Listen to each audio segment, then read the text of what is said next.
오늘은 활력 있고 역동적인 삶이라는 제목으로 하나님의 말씀을 살펴보겠습니다. 최근에 한 분이 저에게 책을 선물해 주셨습니다. 교회의 부르심이라는 제목의 책입니다. 이 책을 쓰신 분이 프랜시스 첸이라는 목사님이신데요, 이 목사님은 좀 독특한 이력을 가지고 있었습니다. 1994년 36살 때 미국 캘리포니아 시미밸리에 코너스톤이라는 교회를 개척했습니다. 세 가지 목표를 가지고 개척을 했다고 합니다. 첫째로는 모두 한 마음으로 하나님께 직접 찬양을 드리고 싶었다고 합니다. 그동안 해오던 대로 답습하거나 죄책감으로 마지못해 찬양하는 흉내를 내는 그런 수준이 아니라 진짜 제대로 하나님을 찬양하는 교회가 되기를 원했다고 합니다. 두 번째로는 모두가 하나님의 말씀을 듣기를 원했습니다. 일종의 이 자기 개발을 강조하는 것이 아니라 성경을 제대로 연구하고 싶었고, 심지어 우리 논리나 기대를 거스르는 말씀이라도 무시하지 않고 진리를 진심으로 받아들이기를 원했습니다. 세 번째로는 모든 성도가 한 사람도 빠짐없이 성결한 삶을 살기를 원했습니다. 성경의 말씀을 들으려고 매주 교회를 오는데도요, 실상 아무것도 하지 않는 것 같다라는 생각이 들었대요. 그래서 교회가 서로 말씀을 실천하도록 독려하는 공동체가 되기를 꿈꿨다고 합니다. 이런 세 가지 목표를 가지고 30명 정도가 집에서 시작한 교회인데요, 시작하자마자 폭발적으로 성장하기 시작했습니다. 2010년도에는 5,000명이 모이는 교회로까지 성장을 했습니다. 그런데 갑자기 모든 사역을 내려놓은 거예요. 대형 예배당을 건축했고, 대학도 설립했고, 베스트셀러인 책을 쓰고 있었고, 엄청난 팟캐스트 팔로워를 거느리고 있었는데, 갑자기 이 모든 것들을 뒤로하고 가족과 함께 아시아로 이사를 해버린 것입니다. 이해가 되지 않았던 사람들이 한참 시간이 흐른 지금까지도 질문을 한대요. 왜 교회를 떠났냐고. 한창 부흥하고 있는 교회를 왜 떠났습니까? 그는 이 책에서 이렇게 이야기를 합니다. 이 교회처럼 다니면서 행복하다는 생각이 들었던 교회는 없었습니다. 하지만 시간이 흐르면서 여전히 무엇인가 놓치고 있다는 허전함을 떨쳐낼 수가 없었습니다. 교인들이 문제를 일으켰거나 하나님이 지도자로서 잘 섬기도록 붙여주신 동료들에게 문제가 있었던 것이 아니었습니다. 우리는 교회 DNA로 설정한 목표를 성공적으로 유지하며 꾸준히 실행하고 있었습니다. 하지만 무엇인가 빠져 있었습니다. 숫자도 늘었고 교회 사역도 많아졌고 재정도 풍족해졌지만 모여있는 교회된 한 사람 한 사람을 보니까 더 예수님의 제자로서 나아가지 않는 거예요. 그냥 무리에 머물러 있는 그런 신앙의 형태를 띠고 있다는 것을 보게 되어진 것입니다. 그래서 진짜 교회의 본질이 무엇인가에 대해서 고민이 생겨가지고 가족들을 다 데리고 인도, 태국, 중국으로 가서 그곳 교회들을 보고 배우고 돌아왔습니다. 돌아온 첫 해 샌프란시스코에서 빈민들을 대상으로 사역을 시작했다고 합니다. 집이 없는 사람들에게 음식을 나눠줬고, 또 저소득층 주택가를 집집마다 찾아다니면서 만나는 사람들을 위해서 기도해 주었다고 합니다. 하루는 이런 섬김을 마치고 나서 아이들에게 소감이 어떤지를 물었어요. 그러자 큰 딸이 이렇게 이야기를 했습니다. 성경에서 막 뛰쳐나간 듯한 느낌이었어요. 분명히 무언가 놓치고 있다라는 허전함이 있었는데 그 허전함이 다 사라지고 다시 마음속에 활력이 일어나고 마음속에 역동적인 삶이 회복되었다라는 것이죠. 우리는 어떤 모습으로 신앙생활을 하고 있을까요? 우리는 지금 살아가면서 어떤 마음일까요? 우리 마음에 뭔지 열심히는 하고 있는데도 불구하고 뭔가 허전해요. 이렇게 살면 안 되는 것 같은 뭔가가 있는 것 같은 모습으로 살아가고 있을까요? 아니면 우리 내면 속에서도 성경에서 막 튀어나온 그 사람들이 가지고 있었던 신선함, 그런 활력이 있고 역동적인 삶을 살아가고 있을까요? 저는 우리 교회가 지금이 굉장히 중요한 순간이라고 생각하고 있습니다. 우리는 개척해서 지금까지 달려오면서 이제 막 기초공사를 좀 마치고 있는 것 같습니다. 유치원을 졸업하고 이제 막 초등학교에 입학한 것 같은 그런 생각이 들어집니다. 그렇기 때문에 지금이 굉장히 중요한 거죠. 지금 우리는 어떤 방향을 향해서 나아갈 것인가가 굉장히 중요한 순간을 맞이하고 있다고 생각합니다. 그러면서 우리에게도 반드시 있었으면 좋겠는 것, 허전함이 아니고 활력이 있고 역동적인 삶입니다.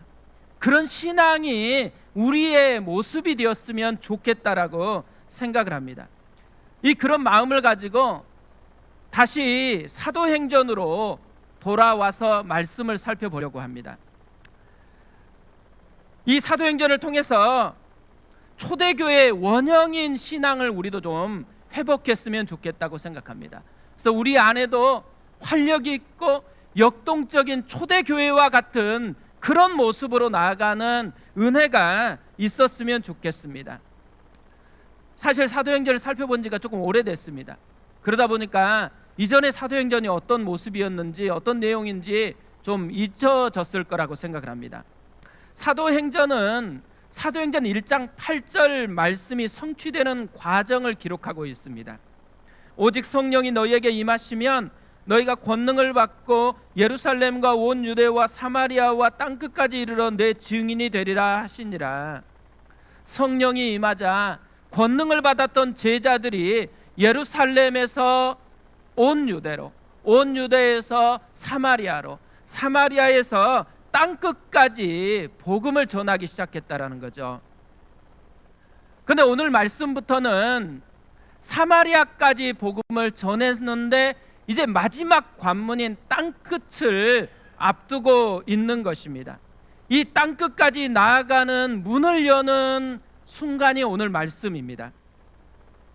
하나님은 이 땅끝으로 가는 마지막 문을 열기 위해서 두 사람을 사용합니다. 한 명은 고넬료였고 한 명은 베드로였습니다. 고넬료는 어떤 사람이었을까요? 장애물을 뛰어넘는 사람이라고 소개를 합니다. 1절과 2절에서 이렇게 말씀을 합니다. 가이사랴에 고넬료라 하는 사람이 있으니 이달리아 부데라 하는 군대의 백부장이라.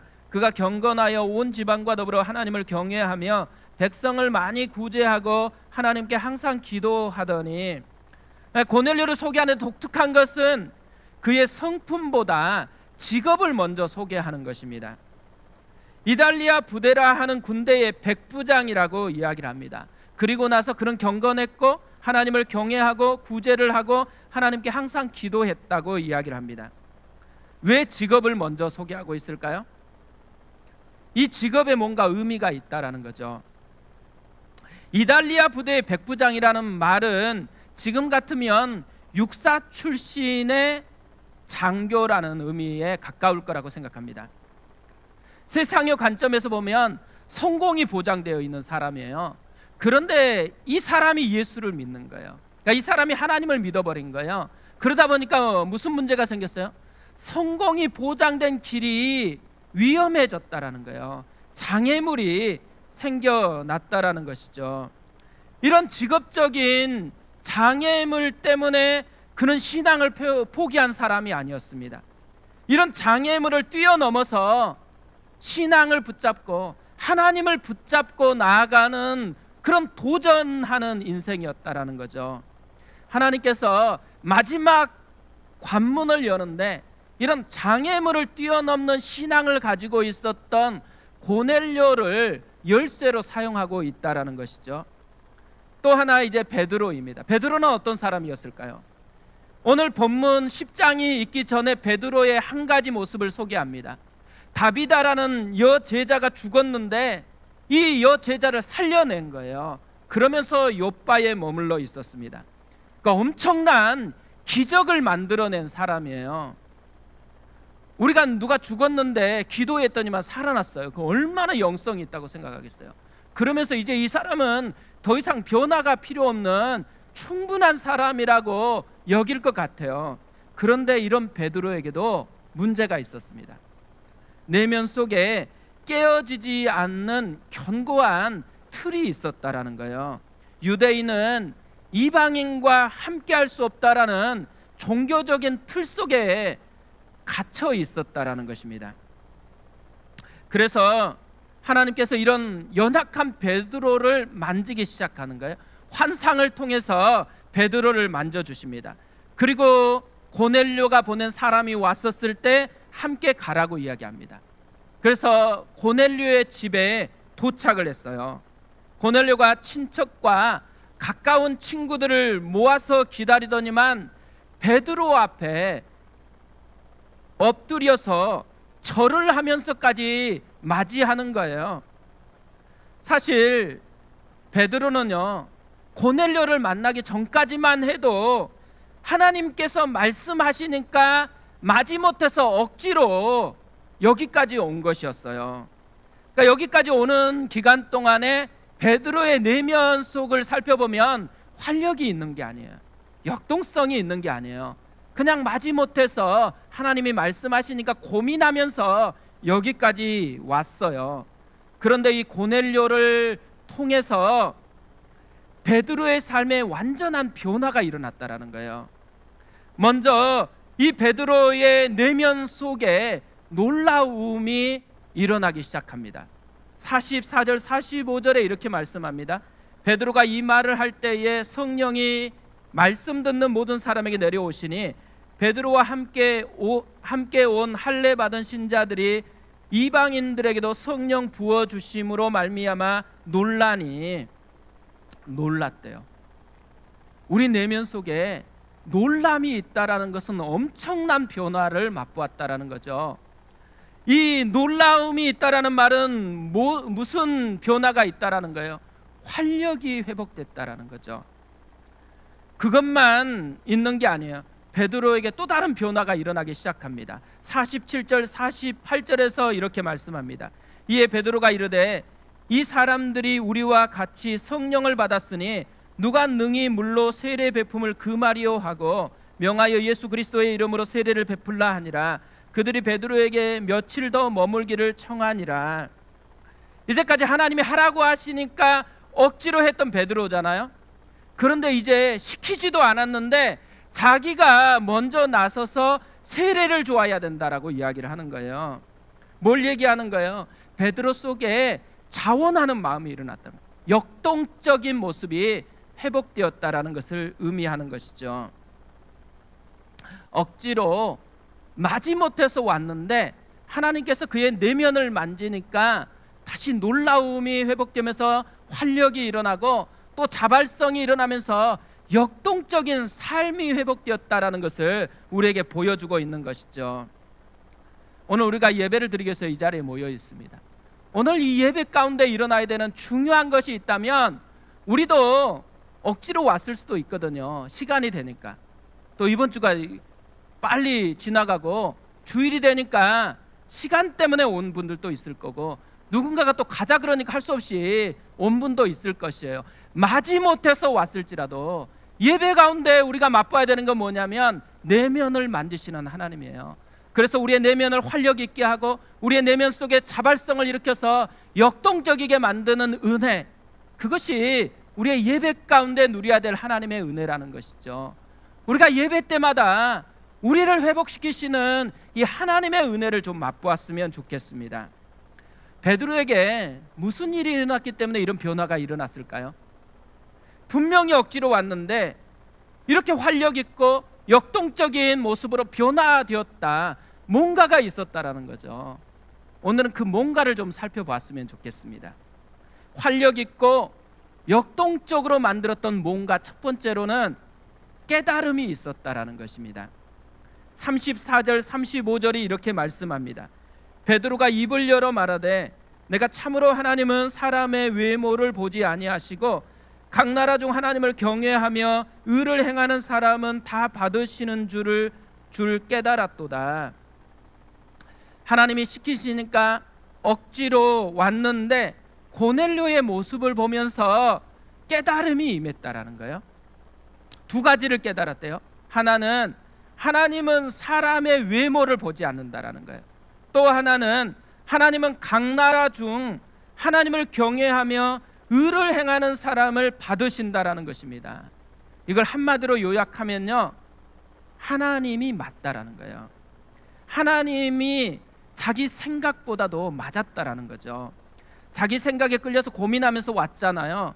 그런데 이 고넬료의 태도를 보면서 자기 생각이 깨지고 하나님의 말씀이 맞다라는 것을 깨달았다라는 거죠.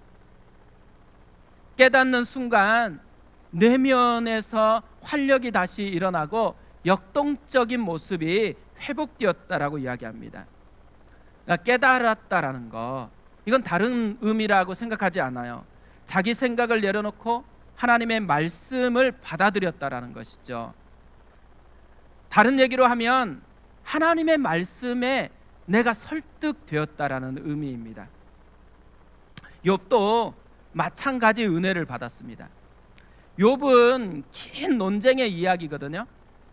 계속해서 사람들과 논쟁했었는데 하나님의 말씀이 임해요. 그때 비로소 욥이 깨닫기 시작합니다. 그러면서 이렇게 고백을 해요. 내가 주께 대하여 귀로 듣기만 하였사오나 이제는 눈으로 주를 배움나이다. 그러면서요, 그렇게 긴 논쟁을 하던 욥이 논쟁을 멈추고 회개하기 시작합니다.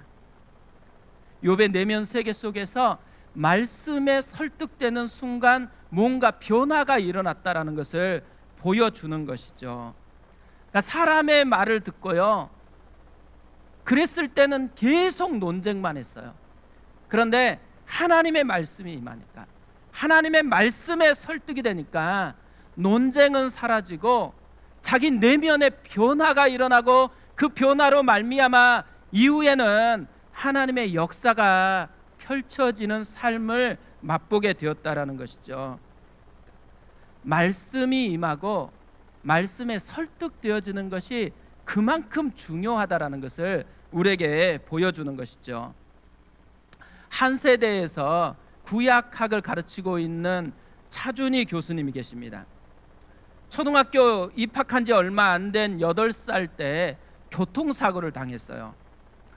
엄마와 학교에서 돌아오는 길에 길을 건너는데 엄마 손을 뿌리치고 달려나가다가 차하고 부딪힌 것입니다. 겨우 목숨이 건져지고 병원에 실려가서 약 7개월 정도 수술하고 재활하는 과정을 거쳤습니다. 그런데도 불구하고 오른쪽 다리를 절단하고 의족을 차야만 했어요. 병원에 있으니까 이제 교회에서도 신방하고 많은 사람들이 찾아왔을 때는 그래도 좀 좋았대요. 근데 사람들이 떠나고 나면은 굉장히 힘들었대요. 왜냐하면 엄마와 단둘이 있는데 엄마가 아들을 보호해주지 못했다는 자책감 때문에 자꾸만 입버릇처럼 우리 둘이 같이 죽자 이렇게 말을 했다라는 거예요. 이때마다 8살인데도요 믿음이 되게 좋았어요. 그래서 이 엄마에게 이렇게 말을 했다고 합니다. 엄마, 그렇게 죽고 싶으시면 혼자 돌아가세요. 내가 인생을 8년밖에 안 살았는데 앞으로 반바지만 입고 수영장만 안 가면 되는데 내가 왜 그것 때문에 죽어야 되나요? 이런 믿음이 있어서 그런지 몰라도요, 자라나가지고 훌륭한 신학자와 목회자가 된 거예요. 시간이 한창 흘렀잖아요.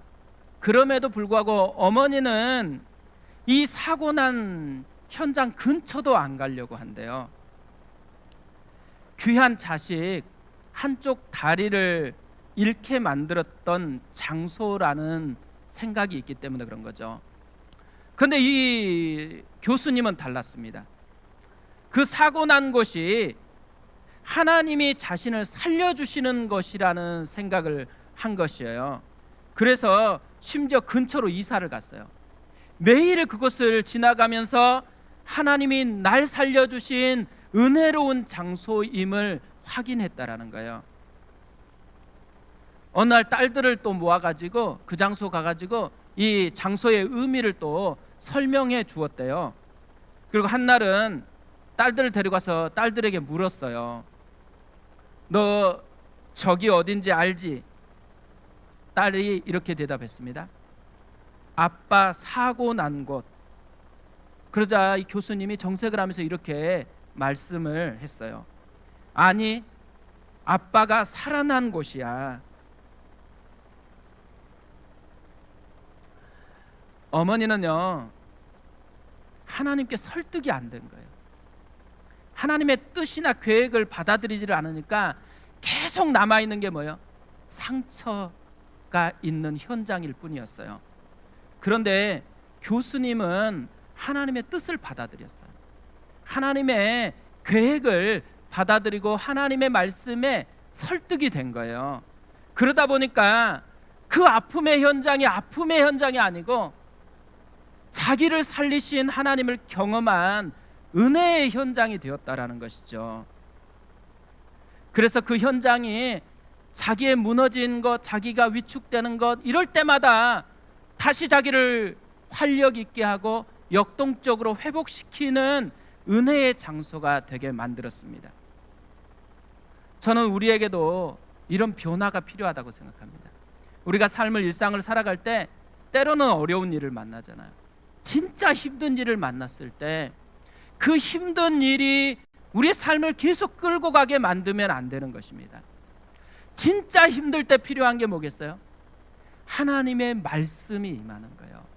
그래서 그 말씀으로 말미암아 내가 설득되어지는 순간 내 힘든 것이 하나님의 은혜의 통로인 것으로 변화되는 역사가 일어나는 것이죠. 우리의 삶에서 끊임없이 이 깨달음의 은혜, 설득되어지는 은혜가 임했으면 좋겠습니다. 두 번째로요, 활력 있고 역동적인 삶이 되기 위해서 율법 모드에서 복음 모드로 바뀌어야 한다라는 것입니다. 최근 뇌 연구가 발달되어지면서 발견한 게 있어요. 우린 뇌는 멀티태스킹이 안 된대요. 그러니까 아이들이 이 이어폰 꽂고 노래 들으면서 공부한다고 하잖아요. 그 거짓말이라는 거예요. 그러니까 공부할 때는 공부밖에 안 되고 노래가 들릴 때는 노래밖에 안 들린다라는 게 뇌의 모드래요. 그래서 한 번에 한 가지 모드만 작동되도록 뇌가 구성이 되어 있다라는 거죠. 베드로도 마찬가지였어요. 하나님이 설득하기 전까지 베드로 안에 작동하는 모드는 율법 모드였습니다. 28절이 이렇게 말씀합니다.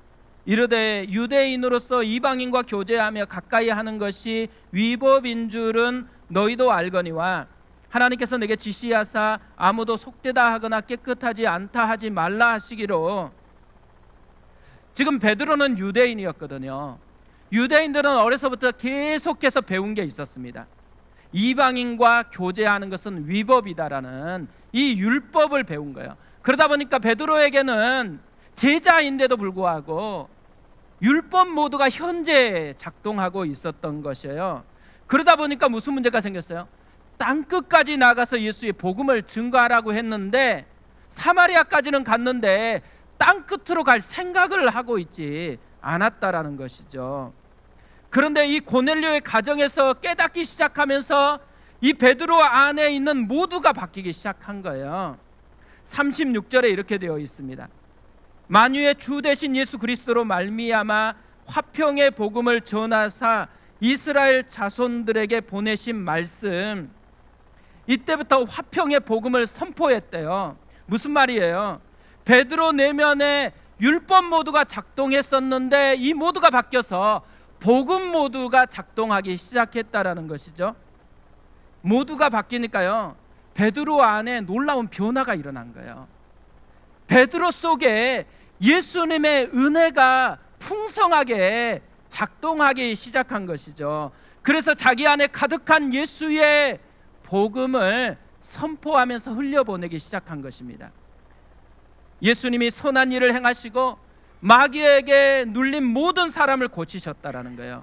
예수님이 죽으시고 부활하셨다고 선포합니다. 그래서 자기 인생이 변했다라는 거예요. 죄에 찌들었던 그 인생이 자유함을 얻었다라고 얘기하고 또 예수의 증인이 되었다라고 그렇게 자기의 변화를 고백하고 있어요. 그뿐만 아닙니다. 복음의 모두로 바뀌어지니까 자기뿐만 아니라 다른 사람에게도 영향이 일어나기 시작한 거예요. 성령님이 말씀을 듣는 모든 사람에게 임하였습니다.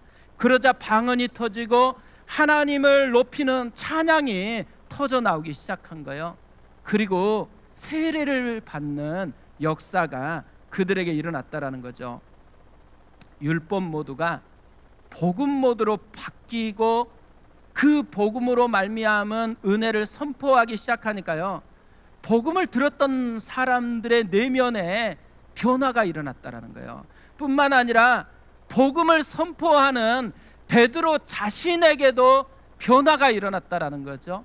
활력이 있고 역동적인 삶의 역사가 일어났다라고 이야기하는 것이죠. 우리가 한 주간 살아갈 때요, 우리 안에도 이런 변화가 일어났으면 좋겠습니다. 김미경 원장님이 있어요. 자기 개발하시는 분들은 아마 이분을 다 알고 있을 것입니다. 우리나라에서 자기 개발 강사로서는 이분이 아마 1위에 속하지 않을까라고 생각을 합니다. 최근에요, 이분이 예수님을 영접하고 회심을 했습니다.